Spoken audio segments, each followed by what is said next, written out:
Well, hello, everyone. I am so absolutely thrilled to welcome Claudia Kratzheller to the show today. An amazing woman who has done so much, a decade of experience as leadership coach in top companies, also experience as a contemporary dancer, holistic massage specialist, yoga teacher, and so much more. And I was lucky to come across Claudia as I'm organizing the Amsterdam Abundance Summit 2024, March 22nd, for those of you who don't have a ticket yet. And Claudia is going to be speaking about the feminine and masculine energetics of money, which is a very fascinating topic. Exactly. So welcome, Claudia. Now, you've done so much that maybe before we get into our topic for today, which is your body as compass for connection, maybe you share in your own words who you are, what you're doing now, and why that's important to you. Thank you, Julie. Thank you very much for having me here. And indeed, the body as compass for connection, that's our topic. And that is also a big part of what I have devoted my life to over, it's 3 decades now, so it's a long time. And yeah, I started off as a contemporary dancer, which actually in the context of now gave me lots of tools to be present, to be confident, and to suss out the moment of what is happening in the room, and also to stay connected to yourself. So that's what I gained from that. Then afterwards, you mentioned that I became a yoga teacher, various styles, yin yoga, centered yoga. I went actually 3 years to Italy to study with a brilliant woman called Donna Holloman. She studied with Iyengar way back in India, and it was very precise. It was really alignment, very technical. I always call it, it's the muscles and the bones of the yoga, so that you have like a very strong foundation.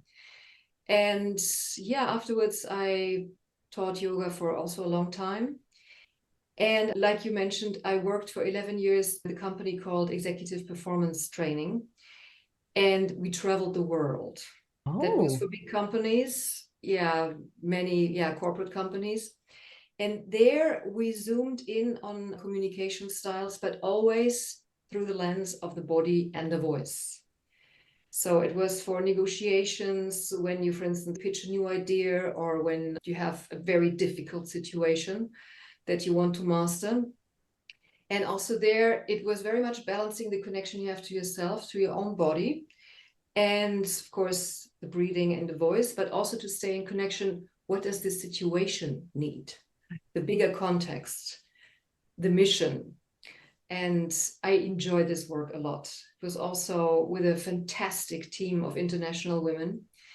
And I did it 11 years, also quite a long time. But so there is a clear red thread right through all these things that you do. It is the connection and the awareness of who one is and of the world around then.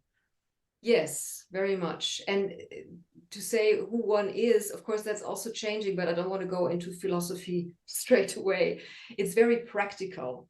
Every body is a symphony of many different personality traits, of things that you've experienced in your past, of conditioning.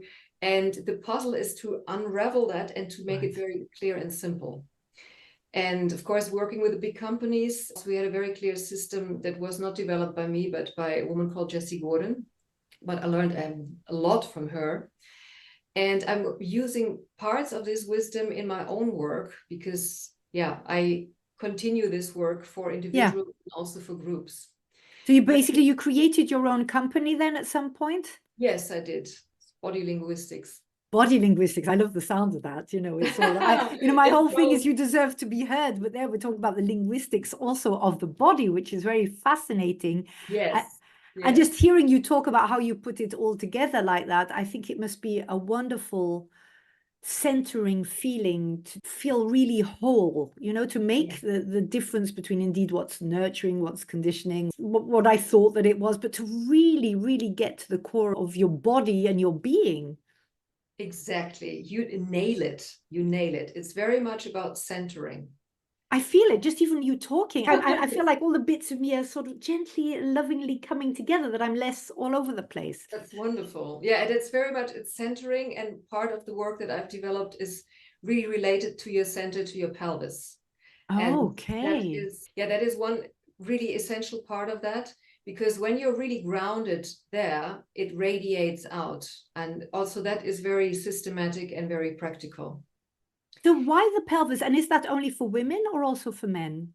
It's both for women and for men. Of course, men and women are entirely different, and we share also the same things, but this to be seated in your center, that is both for men and women. And how that applies in life is also different for men and women, but hence there's also the link to the masculine and feminine energy that everybody, independent if you're a man or a woman, carries, that you have inside. And in terms of communication, or your body as compass for connection, I strongly believe you first need to be firmly connected to yourself, and then you can go anywhere and you can connect. Also, doesn't matter if you're in China or in Moscow, of course, culture plays a role, but physicality and this being centered in and being very alert of what's going on, that is the dance. Right. Right, because I mean, that's a complicated thing in itself, isn't it? And I'm thinking just on a slightly different version, fabulous after 50. So our body's saying lots of things to us, right? Some things I'm wondering whether I'm getting neurotic about my body, whereas before I would have said mind over matter, just let it go. Now, sometimes I think, okay, if my body's saying something to me, maybe I should listen, maybe I should have that checked out. How do you... you talk about using your body as a compass. So your body is directing the way. Is it particularly resonant for 50 plus afterwards? Well, how does it work? How do you do that? How I do that is that to really attune, learn to listen to the signals that your body gives you. Right. And that in itself is a daily practice, or I call it a daily love affair. And that can be very simple, like, do I feel my feet on the ground? Do I feel how I'm breathing? Am I holding my breath? Is the breath low, or am I very up in my energy? Am I aware how I hold my body? Do I lean forward like this? That I want to convince people? Or can I be from a position of really center, that I listen to what's happening? Right. So it goes beyond feelings. It goes beyond emotions. It's not sort of how I feel, in my head sort of thing. Am I happy? Am I sad? Am I worried? But it also starts with physically feeling your body, as in your feet on the ground. And as you say, how you're breathing, how your various organs are feeling that day, that sort of thing. Yes, it's very practical. For instance, also, you just mentioned you feel it in your stomach, the centering. Yes. And sometimes the stomach, the organs, as you mentioned, they are very much connected to emotions, but also to willpower. And when you sometimes feel there's a tense feeling in the stomach, it could be like fear, could be anxiety. It can have many reasons, but the thing is to really attune to what you notice, and then have practical tools, what you do with it to shift a situation or shift a mood. Because as you say, we are emotional beings. Women are, men are also in a different way. And then to have practical tools, like for instance, if you are stressed for an event or for a speech or for a pitch or name it, to notice what are the signals that I receive now? Can I see clearly? Is my voice clear? Do I have a feeling in the throat? Some people who are afraid constriction publicly, they have a constriction here in the throat, or the voice becomes more high, or they speed up. So women in particular, right? I think often, do that. Yeah. And I help people also, for instance, with speech preparation, to see, how is your voice? Is it really low here, or is it more in the higher registers? Some of that is genetic, but not all. And there are many really practical tools how to, for instance, with speech, how you can modulate. Right. So these are very practical tips. So if I hear what you're saying is you've had a wide array of experiences in various domains, really, and you've put all of that together in this company, Body Linguistics. Exactly. So what sort of people come to you? Individuals? Is this companies? Is it coaching then? You coach people? Yeah, we call it embodiment coaching. And I work with individuals as well as with groups. I do not work at the moment in corporate anymore. I would if I would get an offer, but I've done that so many times. I like to work locally and with individuals or with small groups. And the type of people who come to me, I recently coached a woman. She worked in a bank. She is very accomplished, very bright, super intelligent, very self-critical. And also she came actually with a key question. She wanted to feel more confident. Okay. And we worked very much also on body connection. And I adapt very much to where people are at when they come to me. I sense I have very long intake to really suss out, okay, how are you feeling? Where do you want to go? Which methods? We discuss that. And then we work over a longer period of time, because I believe that true change needs time. Sometimes awareness can be like there, sometimes also not there yet. So it's about a cultivation and a long-term relationship so to enter in that.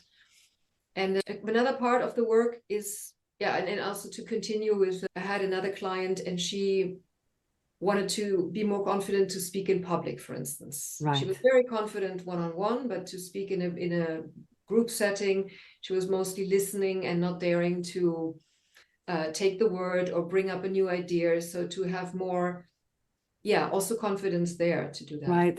Right.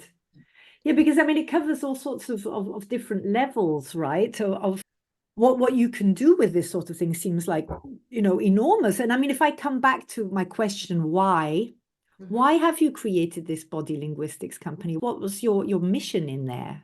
Yes, thanks for the question. The mission was, I wanted to share the wisdom and the intelligence that everybody has in their bodies, to make it accessible and to break it down so anybody, not anybody, but people who really want to come to the next level in their communication and also in their relationship with their bodies, that I can help them and to support that. So it's communication with yourself and then with others, right? It's of course, yeah. But I love that, because that all ties into very much sort of my you deserve to be heard. I find that happiness is what happens when we are connected with ourselves and others and know how to communicate it. So this is actually bang on what you're doing. Yes, indeed. So that is your mission. Now, would you say that, let's say fabulous after 50, let's say women, because that is mostly my target group, that we're better at that, at using our body as a compass in life? Do we get better with the years, or do we actually get confused by the various physical signals that we receive after a certain age? I don't like to use the word better, because that means you compare how it was before and how it should be. I think we become more mature age, more attuned into what we have already under the belt, what we have acquired, what kind of experience we have. And also sometimes, and that is, I think, I mean, I am a woman, I can only speak for myself because I'm not a man, but sometimes I wish to be, but I am not. And really? Oh, I wouldn't wish to be a man. Do you? Why? No, if I could put a hat on for a day. Oh, I see. Just so you could get in the shoes of a man. I would love that. I mean, maybe not until the end of my days. No. Just to experience what it's like to see it from a totally different being. Right. Okay. Yeah, I love to be a woman. But to come back to the question, what I notice is that many women are more critical of themselves than men. Or even though I also have seen men who are very concerned, but they get over it faster than many women do. And that's also something I wish to help women with, that they don't hang on to stuff too long, because that is such a waste of energy. So true. And it's also, shame or guilt, or that things are not how we really exactly desire them to be. Life is messy. And and as you said at the beginning of this, why perfect? We don't want to be perfect. We want to be really truly ourselves. And I think what you're saying is true. I think we are more aware of who we are, and maybe we also start to own more of who we are as the imperfect being that we are, right? That it doesn't matter. Yes, some things I'm good at, some things less, some things I can change, but it is also that idea of embracing life and changing the things that we can. So what I'm hearing you say is that you're there as a mission to inspire your clients, right, to think you can change this, right? And your body is there. So we're not inventing something else. We're just learning the tools to literally deepen and understand what our body is saying. Yes, exactly. And also a big part of that is curiosity and acceptance. Mm. So, I mean, these are like core values. Right. In practicality, for instance, when somebody comes to me for a trajectory, we also work on seeing small steps, Right. noticing small changes in behavior that before maybe you would worry for a longer time about Yes. something, and then it's the amount of time that it sort of occupies your mental brain Yes. space becomes less, and then to celebrate the small wins. I like to compare it with, you know, when you want to climb a mountain, you're not immediately up there. Yeah. You go step for step, and in between you pause and you enjoy the view. It's just like, hey, great, I'm here. I'm so grateful. I think our society at the moment is really set on the quick fix, right? You know, you want it immediate, it's got to work immediately, but that's not who we are. You know, maybe technically we can do this, but we haven't evolved like that. Our bodies haven't changed to that. And if we're talking about a 50+ audience here, we're talking about 50 years of things that we need to work through to what is truly me and what is something that I acquired or what is something that was a reaction to something before, to find out the true us. Yes. Thank you for mentioning that. That's really this whole decades of beings, of conditioning and experiences. That's what I mean with acceptance, to feel like, okay, life has shaped me in that way. Yeah. And to be grateful about also, you know, the flaws or the odd things, but to also, and then now we come on a very deeper level, is it's not who we are in essence, because in essence, we are not our personality. We are also not our emotions. We are actually pure life force. And that might sound esoteric, but you know, when you die at some point, people are, they don't give a, they don't care about if you had a title or if you have, you know, if you worked to university or if you were building bricks. Yeah. Important is, what did you do for people? Were you happy in your life? And did you leave a legacy that is fulfilling for yourself and also maybe helped other people? But isn't it incredible that we spend so much of our time diminishing our own life energy through all of this worrying about, you know, am I good enough? Are people judging me? It's a very strange trait that we as humans have, and women in particular. You were talking about self-criticism before. Yeah. I somehow think we are particularly bad at being our own best friend, right? That everybody else is better, or that we should be playing small, or that we should not, you know, speak out what we think. And we spend years getting to this point where, thanks to people like you who can teach us to really listen to not all the noise, not all the, but to the true silence, I would say, almost within, which is who you are. Yeah, that's very beautiful. It's like to actually and be grateful for also, you know, this criticism, or the, it has evolved always for a reason. It's always like a sort of self-protection. I mentioned that in another interview earlier. But some people are very trained at like not show their full selves, and it's also very useful. Yes. If in certain situations, it's good to know how to navigate and how to keep your arms up until you feel really, really safe. Right. And in that sense, that is also part of, for instance, when I work with people, to create a very safe environment, but also have moments, because sometimes people, you have to seduce people or confront, or, and that is actually also a dance. With everybody needs something different. And if I would describe, and I heard it also from other people who work with me, I give a combination of, like, you know, confrontation, but also bringing people in their self-responsibility. Because only you yourself can make shifts. Yes. And in that sense, it's, and you mentioned also the quick fix. It's, I don't believe in quick fix. No, nor do I. I mean, that, because that will not last. Things that last are more things when you really see why things evolve, and in the moment. And now we come back to the body and the practicality. Notice, for instance, you might figure out what triggers you or what situations are hard for you. And then it's like exposure therapy, even though my work is not therapy, but to see, like, okay, next time I do a little step more in that direction, what actually would scare me before. So And becoming your demons by really facing them, right? yes, Instead of running away. yes, Yeah. like I call it ride the devil, or like, you know, Yes. but in a way that is gentle And safe, as you said. loving. Yeah. And But that and makes so much sense to me, because we need to, I think it is fear. I was writing something the other day about, I was thinking, if there was one thing that I could change also in me, to be fully me, and it would be the absence of fear. We are run by fear. What would we do if we didn't have fear? Okay, we might also die. That's also, indeed, you were talking about, yes, we're programmed in a certain way. There's a reason why we try to keep ourselves safe. It's also part of evolution. Don't put yourself out there, nothing will happen, you'll be okay. But that's not truly living, right? Is it? That's surviving rather than truly living and embracing all of who we are. yes, yeah. But it is a long journey. And you were saying about your style, which is a mix of being confrontational and also holding up the mirror. Most of us have got a bit of an idea by now what's worrying us, but we don't have a clue what to do with it, or even that we can change this, starting by this body linguistics that you so beautifully call it. And it's that we're worthy to do that. That fabulous after 50, we might have another 50 years in front of us. It's now with the wisdom that we have as 50 plus that we can actually make that change. And you're talking about responsibility. We are responsible for our own happiness.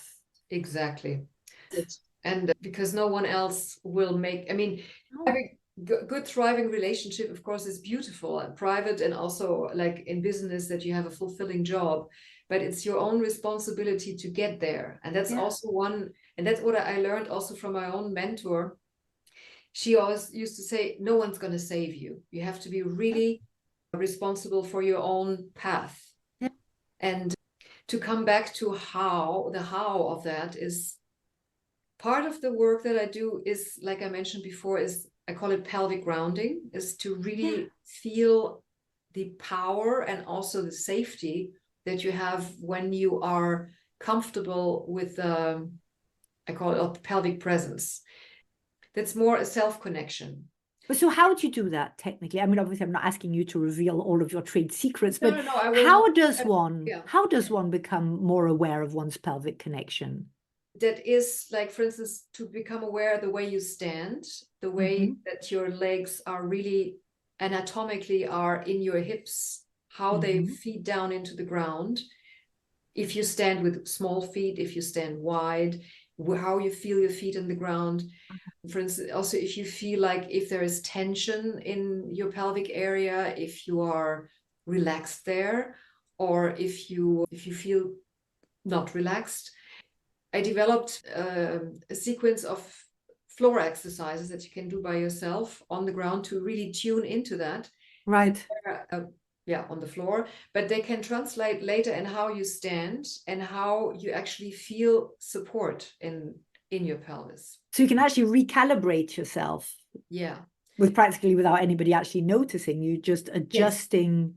Yes, That's fantastic to have as a tool. Yeah. Okay, and so also that was part of the work I did with the leadership company. We had a lot of practical exercises that people, especially in their busy lives, in behind the office or in a meeting room, how they can do that.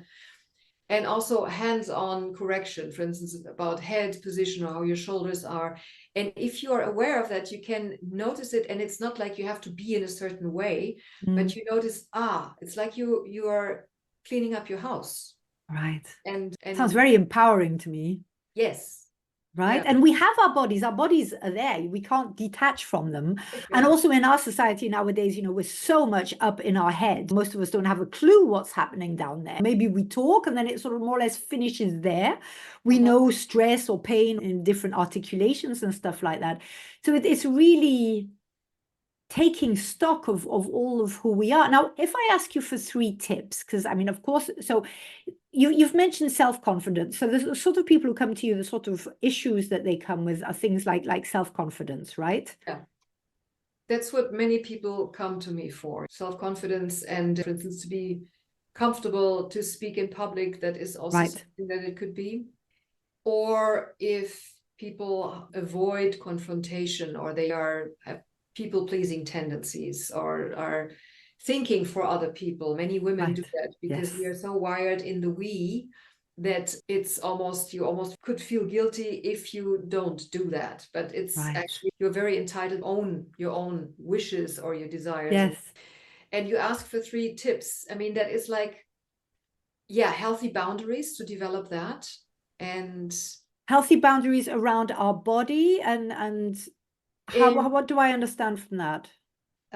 boundary setting, that sounds first maybe like no, but Mm-hmm, it's mm-hmm. actually a portal for freedom. If you know what you're available for and what you're not available for, in other words, having healthy boundaries for that, it gives a lot of freedom.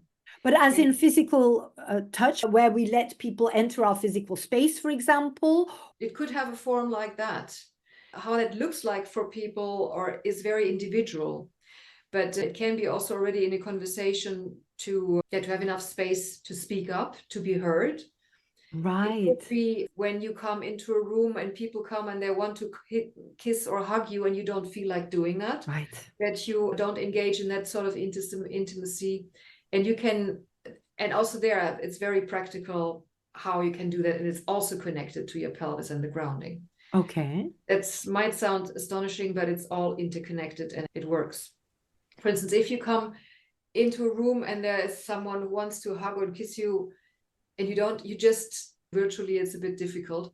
You can just look the person in the eye, stay in your grounding and give him a hand, but touch him maybe at the arm. So the person Right. doesn't feel rejected. You're almost creating a limit to your personal space, right? Yes, but still bridging it so the person doesn't feel rejected, but you No. preserve your own space.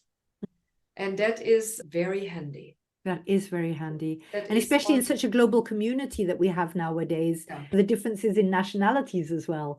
You know, maybe further south, people really come super close to you and kiss you and hug you, even if you have just met them. You know, the Brits, for example, would be a bit more like, okay, you know, stay back. And it is in our global society, it is important for us, as you said, to connect. You're happy to meet them or you're respectful or etc. But on your own terms, as in what you personally feel safe and happy with.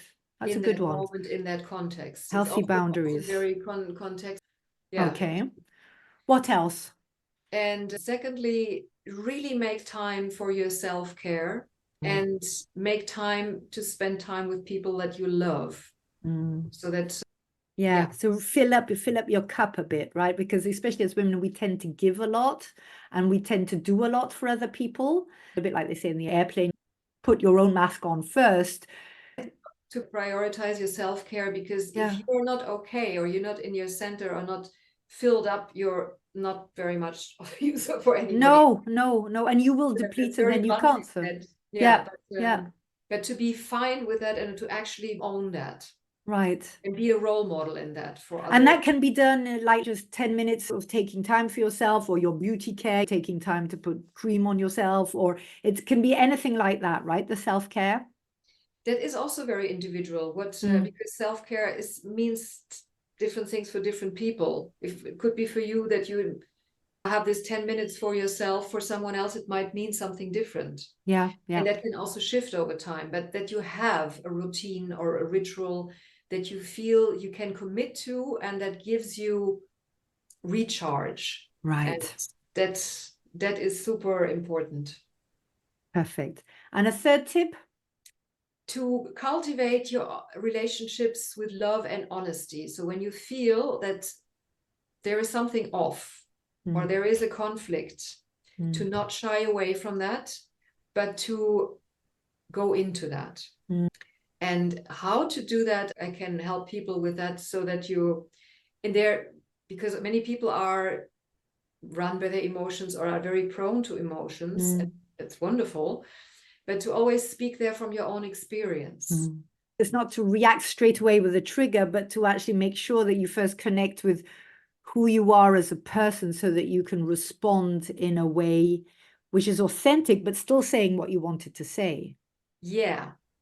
And sometimes it's because things happen. Sometimes it's impossible not to be triggered because we are human and everybody has their things. But to know that there is always space, or you can create space and you can come back on something. So that would be a practical thing about this conflict. Those are very wise tips. Mirror. It's because, yeah. And imagine how much nicer the world would be if more leaders listened to you. You should go out and, communicating with love and respect, as in things need to be discussed and we're allowed to have different opinions and different approaches. It's how we communicate them and how we discuss them with a view of finding a positive outcome for both sides, which matters. Yeah, exactly. Indeed, that's the next level. That would be like to take these skills in a leadership context. Yeah. Of course, it becomes very complex there because there's different interests. Yeah, we're not going to fit everything into one episode. I'd love to have you back. But anything particular you would like to leave the audience with, talking about the body as our compass for connection? Yeah. Live the moment.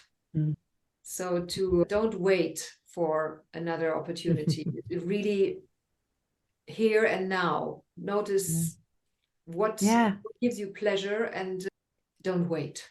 Beautiful. Yes. If not now, when, right? Exactly. Yeah. Claudia, thank you very much. For those of you listening before March 22nd, I would invite you to come to our Amsterdam Abundance Summit 2024, where you can hear Claudia talk about the fascinating topic as well of the feminine and masculine energetics of money. Thank you very, very much, Claudia, for sharing your wisdom. Thank you for your mission that you're doing to help people better connect with themselves so that they can better connect to others as well.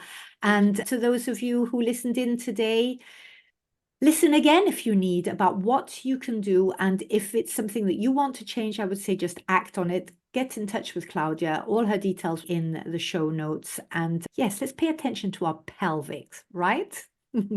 See you again this time next week. Yeah. You're very welcome. Yeah. Bye-bye. Bye.